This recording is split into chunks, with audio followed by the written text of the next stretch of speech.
All right, we are joined by UCLA student athletes Gina, Conti, and Charisma Osborne, and head coach Cori Close. We'll invite Cori to start out with an opening statement and then open it up to you all for questions. Hello, everybody. It's so good to see you all again. It's been far too long, and just appreciate everything that you all do. This is so important for our conference, for the young women that represent us so well, and just really appreciate y'all being here, and it's just great to see you, and thank you for the coverage of our great sport. Really excited about our team this year, but I'll tell you, it's a lot of unknowns. Every day is a new discovery. We have literally 9 new players on our roster that were not on our roster last year, so it's definitely a different looking and feeling team, but really like the pieces. But our challenge is going to be to have them come together to really become a team without the long-term reps of having years with each other. But we have plenty of talent, great personalities, and really committed to playing at a championship level. Cheryl Coward, hoopfeet.com. We cannot let you leave without asking you about the Rookie of the Year in the WNBA and what that means for your program and your thoughts on that. Well, I think it's not only what it means for our program, but for this conference, right? That this conference prepares people for the pros. And I think it's important to always think about it in sort of bigger terms than just ourselves. But also, we're very proud of Michaela Onyenwere and being Rookie of the Year in the WNBA. That credit goes to her. She had big dreams, but she even had bigger work ethic. And she always did it within the context of making her team and her program better. It was never about Michaela. It was always about the people around her and how she could make them shine. And so it's so great when that comes back to her having this kind of moment, and well-earned, and we couldn't be happier for her. Gina, why UCLA? Yeah. Can you guys hear me? Okay, so for many reasons why UCLA, but once I put my name in the transfer portal and just talked with the coaching staff and just heard their vision and how they invest in, me as a player and as a person, really just stood out to me. And then with seeing the players and seeing their culture and their chemistry that they had, and with the history that the UCLA has had as well, making to the Sweet 16 and the Elite 8, I wanted to be a part of something special. And then Charisma, reading about a practice that Cori said you guys aren't getting it done today, and we're done for the day. I'm wondering kind of what the discussion was with the team. I know that you continued on with your own practice. I just want to know how that felt, you being one of the leaders of the team, and what that conversation was, please. Yeah, we continued on with the practice afterwards. But I think not even just me, the rest of our leadership group, we really met and got together and was trying to figure out what's going on with the team and what we need to do better so that we're not having dips and ups and downs in practice. And I think recently we've been trying to bounce back and trying to figure it out. And like Coach Cori said, we have a lot of new players, so it's a lot different than last year. But I think we're coming along, and we're going to get it together. Well, let's make no mistake about it. When we were flying up here yesterday, Charisma told me, you were mean and angry today. So, she was. But so there you go. She's just trying to make us better. So. Kevin Dana with Pac-12 Networks. Coach, I have a question for both, but first for Coach, what was it like coaching last year when at times you only had 7 players available and to still get to the second round of the NCAA tournament despite having kind of thin numbers, and to now this year where you have a lot more bodies available and high-level players who could be rotation pieces for you? Well, I think it is interesting. I might have to learn how to sub again. I didn't even know how to sub last year. I didn't have to, so I'll have to do that. But yeah, obviously it's great to have a little bit more depth. But I'm also such a big believer when you're holding the standard, to be able to say the bench is your biggest motivator. If you want to find your way into that rotation, there's certain standards you need to meet, and we just didn't have that luxury last year. So it's a really great to have that kind of opportunity to be very clear on what the standards are and what it takes to be out on the floor and to be a part of that rotation. In the midst of it last year, it was probably the hardest coaching year I've had, both in the emotional side of all that the young women were going through, but also just the tactical side. We played a lot of 3-on-3. Most days we didn't have 5-on-5 to go against. And so it was really difficult, and probably the loss to Texas in the second round of the NCAA tournament was, in the moment, one of my most painful losses of my career, if I'm being honest. But as I've had time to reflect and to look back, it may be one of my proudest, moments to watch that team choose joy intentionally grow despite their circumstances. And so as I look back on last year, there's going to be a lot of lessons that we were sort of forced to learn that I'm going to hold tight to my heart, and it hopefully will inform me as a leader moving forward. And Charisma, what was it like playing through a season like that? What did you learn about yourself, and how does that kind of compare to the roster that you have this year? Yeah, it was definitely very different last year, not having as many players. But like Coach Cori said, we spent a lot of time together, so that was really fun. And I learned that I'm a huge quality time person, so it was really good for me to just spend time with my teammates and get closer to them. But definitely a great experience. It was challenging at times, but I think we had a lot of fun at the end of the day. David Yapkowitz from The Next. Hey, Coach. Hi, good to see you. Good to see you. Could you just speak a little bit about the versatility that having both Charisma and Gina in the backcourt brings? Either one of them can bring the ball up court, either one can play off ball. Just what kind of dynamic do you have there in the backcourt with them? Well, don't tell them, but but I think I really honestly think I have one of the best backcourts in the country, and their ability to play off of each other, to stretch defenses from the three-point line, get to the cup, but maybe more importantly, set other people up.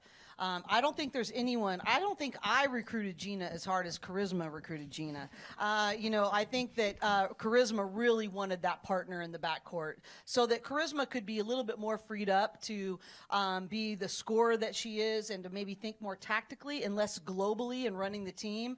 And Gina is just naturally more of a quarterback, verbal leader out on the floor, though I have been impressed, Charisma, with how much you have been talking in practice and things. So, but honestly, they really do complement each other so well.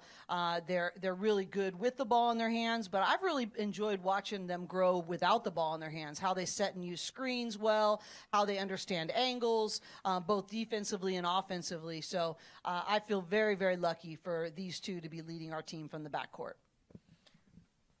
Charisma, speaking to that recruiting, over here on your left. Sorry. Taking to win with the LA Times. What was your recruiting pitch to Gina, Charisma? Obviously, I really wanted a point guard. Yeah, literally.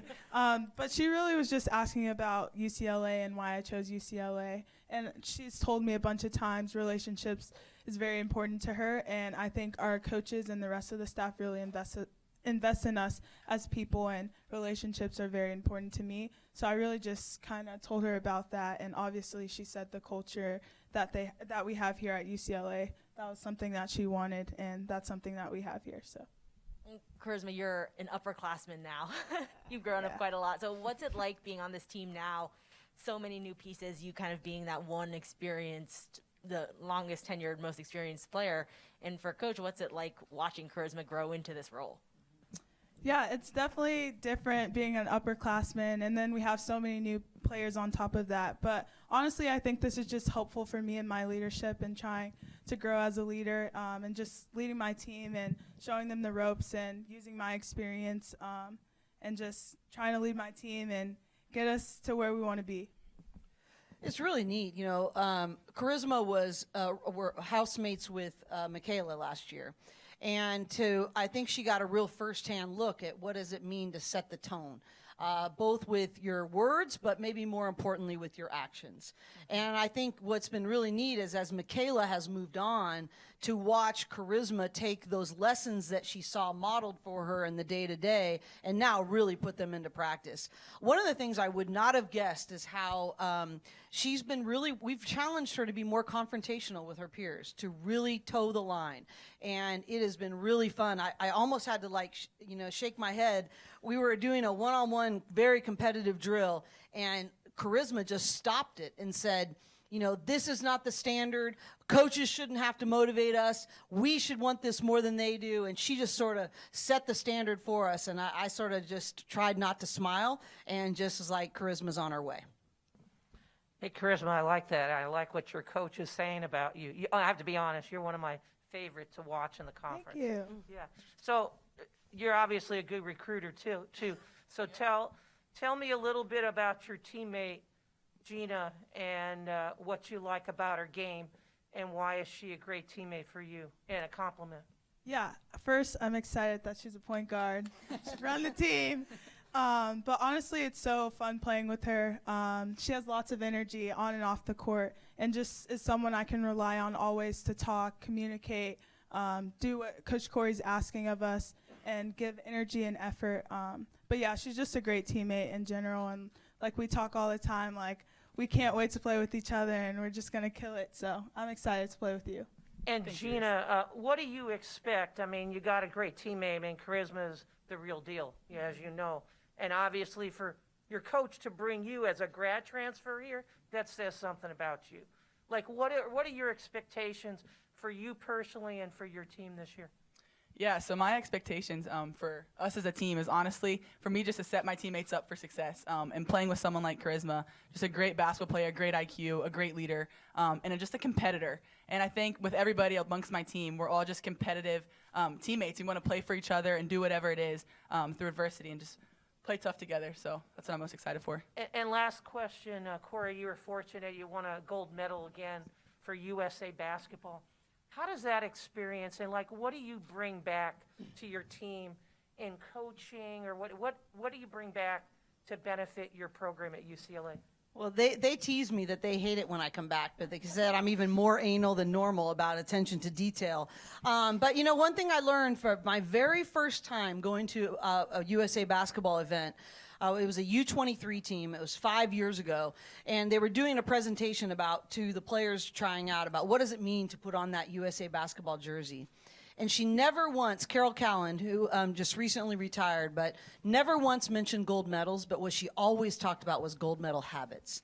And I think that that's been one of the biggest takeaways for me, is that you can't just hope for a championship or becoming a champion. You got to commit to championship habits and a championship process. And your eyes have to be totally present, focused on what does a championship rep look like. And then championships take care of themselves. But I think that standard of consistent excellence and habits in everything you do is something that I've really gained from my time with USA Basketball. Hi, Michelle Smith, Pac-12.com. Cori, as an extension of that question, you've had a very busy off season with WBCA, personal loss, the USA basketball trip. How is all of that going to inform your perspective as you head into this season? Well, I think that, you know, there's just so many things. I think there's the pandemic, obviously the loss of my father, the opportunity to represent my country, all of these things. And I think that what it's really done is just given me a heart of gratitude. Like, I get to do this. I have as stealing from Ernie Johnson, I have an I get to job.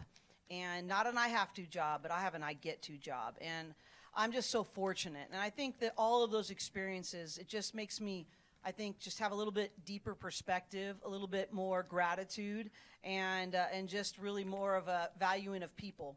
I think that it's very apparent to me that life is fleeting, and it's really hard, and only what we share with each other. The opportunity I have to watch them grow, to help them become who they want to become, and to impact the world in the way that they want to impact the world, that is such a privilege. And I think this last year has just made that go a little bit deeper about how fortunate I am to be a part of that process.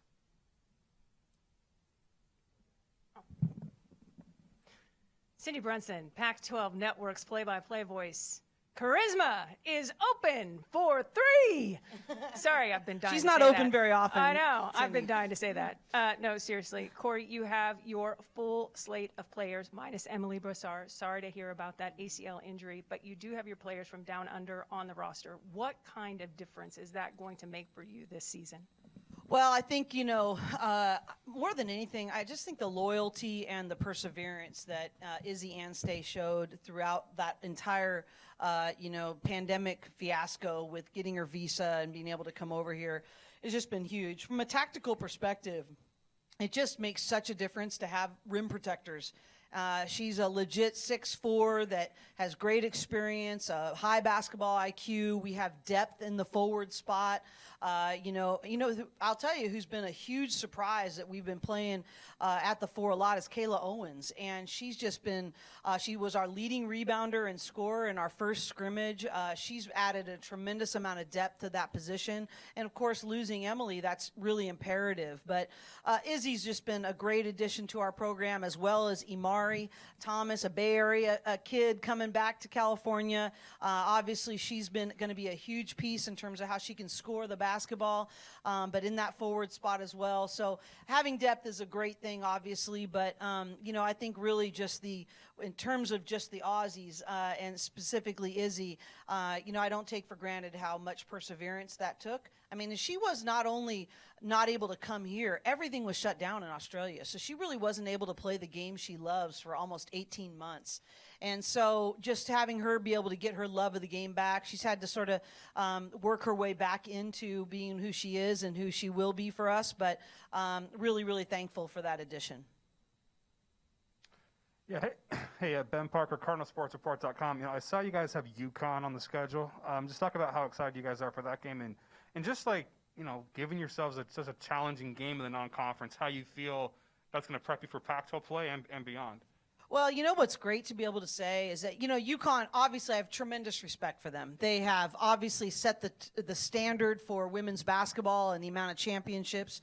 But how great is it that we're actually saying, well, I got to play teams like that because I got to get ready for the real basketball in the Pac-12, right? So having the two finalists be from our conference and last year's, obviously, NCAA tournament and eventual national champions in Stanford, I think that's awesome. And we have tremendous respect for UConn. I think they'll be, obviously, a top, 3 team in the country going into that this year and having a chance to give us a barometer of where are we. But make no mistake about it, the Pac-12 is our focus, and we know that if we're able to survive and thrive in the Pac-12 grind, that the NCAA tournament will be, I'm not going to say a walk in the park, but a whole lot easier. So, and I just think the preparation with playing a team like UConn that early in the year is a tremendous thing, and I think that it's going to be a really fun game. It's on ABC. It's going to be a national audience. I think it's just a great opportunity for us to not only showcase UCLA women's basketball, but Pac-12 women's basketball as a whole. Cori, you mentioned Izzy unable to do much in Australia. Owens and Jefferson opted out last year during the COVID year. How much were they able to do with or without the team since then? Well, I think it depended on where they were from, So Kayla is from Texas, so she was able to do a lot more than Kiara Jefferson, for instance, was being from Sacramento. So a lot of that depended upon the county in which they were from, and Bryn was the other one in Canada. And so, really probably Kayla is no coincidence. Kayla was able to do the most, and she's probably had the easiest transition back in. So it really varied from person to person. And then Charisma, watching you your freshman year, before your freshman year, asking Japrice Dean, do you want to shoot? Can we shoot? Can we shoot? Then the next year with Michaela Onyenwere, working with her. I'm wondering, now that you're a junior in a position of leadership, who else do you see has that kind of drive and that kind of thirst for partnership and mentorship within the team? In my opinion, I would probably say Dominique. She's always in the gym, just a gym rat. And last week I asked to shoot with one of my other teammates, Angela, and Dom saw that we were shooting early before practice when she came in the gym. And then the next day she was like, hey, can I shoot with you in the morning? But I think she's really just looking to get in the gym and continue to work on her game and do it any way possible. I would also just add to that that's been one of the things that's been really fun for me to watch grow, is that I would say she could name several people now. People want to be in the gym. They want to be in mastering their craft. And it's not 1 or 2 people. It's 8, 9, 10, 11 people, which is really fun to see that change. Gina, coming from a great conference and going now to a great conference, what are you learning about the Pac-12? What were you excited or maybe anticipating to learn about the Pac-12? And now that you're in it, what do you got?